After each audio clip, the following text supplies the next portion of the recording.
जैगम मुर्तजा की पुस्तक पुलिसनामा के पिछले एपिसोड में हमने जिस केस के ऊपर चर्चा करी थी वो था और सलीम भाग गया। इस केस के तहत हमने जाना कि पुलिस वाले भी इंसानी कमियों से पार नहीं होते हैं।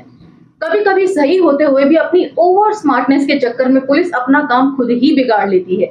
यूं तो हम सभी की जिंदगी में ऐसे मोमेंट्स आते हैं जब हम ज्यादा ओवर स्मार्ट बनने की कोशिश करने के चक्कर में अपने खुद के काम को चौपट कर लेते हैं। वही हमने पिछले केस में भी जाना था। अब हम चर्चा को यहाँ से आगे लेकर चलेंगे और इसके अन्य केस की तरफ बढ़ेंगे, लेकिन इन सब बातों में आपकी क्या राय है मुझे कमेंट सेक्शन में जरूर बताइएगा। तो चलिए मेरे साथ। जय भीम, मैं शालिनी और आप देख रहे हैं अंबेडकर नामा। आज की केस का शीर्षक है सट्टा किंग। यूं तो ये केस स्टडी कम और एक किस्सा गो के तौर पर लिखी गई बात ज्यादा है, फिर भी आप सुनिए, मजा आएगा। सट्टा किंग उत्तर प्रदेश के मुरादाबाद शहर में 6 अप्रैल 1890 को अली सिकंदर का जन्म हुआ। उनके वालिद मौलाना अली नजर शायर थे।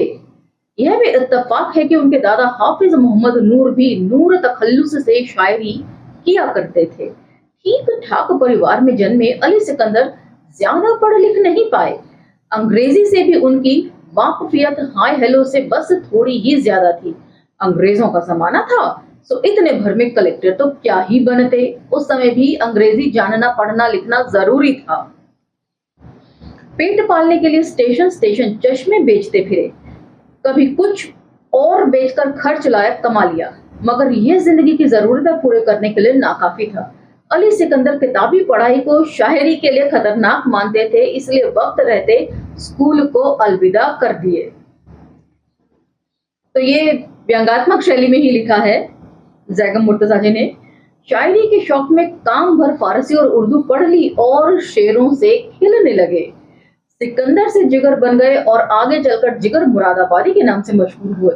शायरी के चलते आगरा की तवायफ वहीदन से इश्क किया, मगर वहीदन से कभी मिजाज मेल नहीं खाया। तलाक हुआ तो मैनपुरी की शीर जन से शादी की, जो नाचती नहीं थी लेकिन गाती बहुत अच्छा थी।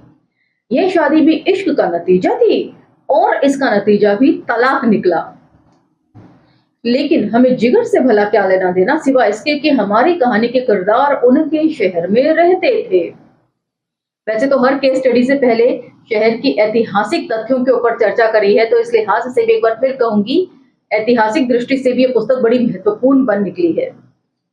यूं समझिए कि साल 2002-2003 के दौरान जिगर के शहर मुरादाबाद में कम से कम 300-400 दैनिक, साप्ताहिक और पाक्षिक अखबार छपते और निकलते थे। वक्त के साथ इसकी तादाद ऐसे बढ़ रही थी जैसे मुर्गी फार्म में चूजे।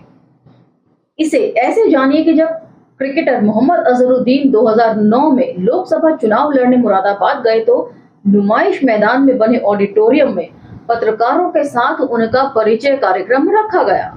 ऑडिटोरियम खचाखच भरा था, फिर भी हम जैसे कई पत्रकार बाहर खड़े थे।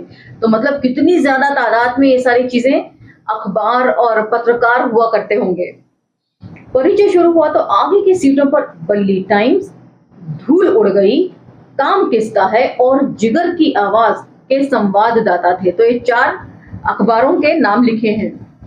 अजहर इस बात पर हैरान थे कि धूल कैसे उड़ गई और जिगर की आवाज कहां से निकलती है।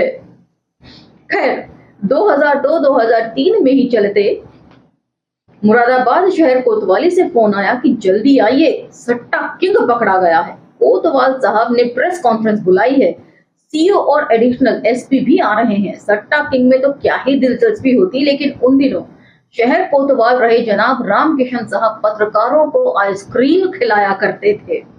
तो गुड वर्क और चाय नाश्ता वाला पहले भी हमने पढ़ा हुआ है कि किस तरीके से पत्रकारों को अपने गुड वर्क की चर्चा करने के दौरान चाय नाश्ता खिलाया करते थे। यहाँ पर चाय नाश्ते की जगह आइसक्रीम खिलाने का जिक्र है। हमारे साथ एक कैमरामैन भी रहा करता था, उसकी दिलचस्पी अखबार से ज्यादा आइसक्रीम के फ्लेवर में रहा करती थी, जो उन दिनों कोतवाल साहब की हर प्रेस कॉन्फ्रेंस में बटा करती थी। अगर डेस्क से खबर के लिए मना भी किया जाता तो वह आइसक्रीम खाने कोतवाली जरूर जाता। बहरहाल तय वक्त पर सभी लोग कोतवाली पहुंच गए और परंपरागत अनुसार आगे की कुर्सियां, जिगर की आवाज, काम किसका है और धूल उड़ गई वालों ने कब्जा ली। शायद ये उस समय के काफी इंपॉर्टेंट न्यूज़पेपर्स रहे होंगे। बाकी अगर आप इस शहर से ताल्लुक रखते हैं, मुरादाबाद से, और आपकी क्या राय है इस बारे में मुझे जरूर बताइएगा। क्या आपने कभी इन अखबारों को पढ़ा है या आपकी नजरों से गुजरे हैं ये अखबार? मुझे जरूर बताइएगा कमेंट सेक्शन में। हम कुर्सियों की दौड़ में एक बार फिर पिछड़ गए थे, लेकिन सट्टा कारोबार को पुलिस विभाग कितना गंभीरता से लेता है यह उस रोज ही समझ आया। इस कथित गुड वर्क की प्रेस वार्ता में न सर्किल ऑफिसर आए थे और न एडिशनल एसपी, लेकिन आइसक्रीम फिर भी आई। उस रोज शायद बटर स्कॉच की बारी थी। हमारा कैमरामैन, हम और दैनिक जागरण, अमर उजाला से रिपोर्टर कुर्सी खाली होने के इंतजार में थे। हमारा नंबर आने से पहले ही आइसक्रीम निपट चुकी थी, क्योंकि मुरादाबाद में पत्रकारों की संख्या जितनी थी उतने के लिए कोतवाली में आइसक्रीम फैक्ट्री लगानी पड़ सकती थी। इसके बावजूद कोतवाल साहब को उम्मीद थी कि जो बताया जाएगा पत्रकार वही लिख देंगे। कम से कम इतने रूटीन मामलों में उनको आइसक्रीम हरामी नहीं करनी चाहिए। अब तक तो हमने नमक हराम सुना था, अब आइसक्रीम हराम भी सुन रहे हैं। इस बीच 3-4 सिपाही हवालात ने मुंह लिपटे 2 लुटिया चोर से दिखने वाले व्यक्तियों को ले आए। कोतवाल साहब ने बताया कि ये शहर का सट्टा किंग जाकिर है। देखकर बस इतना समझ आया कि सट्टा खेलने वाले ही नहीं, खिलाने वालों की शक्ल पर भी हर वक्त 12 ही बजे रहते हैं, क्योंकि उनका कारोबार भी सारा इन्हीं सब चीजों के ऊपर टिका रहता है। हो सकता है कि पुलिस की गिरफ्त में रंग उड़ा हुआ हो, लेकिन फिर भी वह किंग तो कहीं से भी नहीं लग रहा था। जब सब सेट हो गया तो सहारा समय के संवाददाता ने सवाल किया, कोतवाल साहब बताएंगे इस कथित सट्टा किंग के पास कितनी पर्चियां और कितने का माल पकड़ा गया है? कथित नहीं, सच में सट्टा किंग है। कोतवाल साहब ने बात काटी, लेकिन जब फिर से सवाल किया गया तब बताया गया कि यही कोई 14,000 रुपए और 2 किलो डोडा चूरा। 2 किलो डोडा, वो भी सट्टा किंग के पास से। मेरे मुंह से अनायास ही निकल पड़ा, ये तो बहुत कम रह गया। इससे पहले हम एक केस में पढ़ चुके हैं कि 2-2.5 किलो तक चूरा जो है उसमें पुलिस ज्यादा तहकीकात नहीं करती, छोड़ भी देती है अमूमन। कम मतलब? कोतवाल साहब ने पलटकर पूछा। कम मतलब सट्टा किंग के हिसाब से तो इतने पैसे ही बहुत कम हैं। इनके नाम के हिसाब से आपने डोडा चूरा भी कम ही लगाया। इसको बेइज्जती करके ही मार डालना है तो बात अलग है, मैंने हंसकर कहा। तो इससे जैकब मुर्तजा जी का व्यक्तिगत स्वभाव भी हमें पता चल रहा है कि काफी खुश मिजाज व्यक्ति रहे होंगे ये। कोतवाल साहब झेप गए, सफाई देने लगे कि लगाने से क्या मतलब है, पकड़ा गया है। इस पर दैनिक जागरण के संवाददाता ने जबान पकड़ ली, बोले सट्टा किंग कह रहे हैं और माल बरामदी लुटिया चोरी वाली दिखा रहे हैं। इतना तो गली के छोटे मोटे सट्टेबाज के पास होता है, या तो माल गायब कर दिया गया है या फिर ये सट्टा किंग नहीं है। कोतवाल साहब कुछ बोल पाते इससे पहले ही एक और पत्रकार के जिगर से आवाज निकली, सर ये डोडा चूरा कहाँ बेचा करता था? यही कोतवाली में, अमर उजाला के संवाददाता ने जवाब दिया।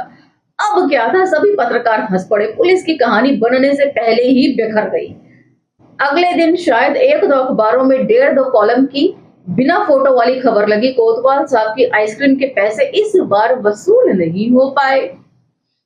तो गुड वर्क, चाय नाश्ता गुड वर्क वाले केस में भी हमने देखा था कि गुड वर्क की अच्छी खासी खबर बना के छापी जाए, इसलिए पत्रकारों की लल्लो चप्पो की जाती थी और उन्हें थोड़ा बहुत चाय नाश्ता भी करवाया जाता था, और पत्रकार भी एक खबर बनाकर छाप देते थे और खबर उसी हिसाब से होती थी जिस हिसाब से उनको चाय नाश्ता कराया जाता था।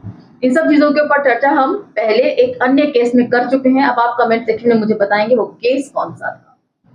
इसी के साथ मुझे आगे दीजिए। वीडियोस पसंद आती हैं तो लाइक शेयर सब्सक्राइब करना ना भूलें। अन्य सोशल मीडिया प्लेटफॉर्म पर भी हमें फॉलो करना ना भूलें। अब मुझे आगे दीजिए, अगले एपिसोड में अगले केस के साथ फिर हाजिर हो जाऊंगी। जय भीम, धन्यवाद।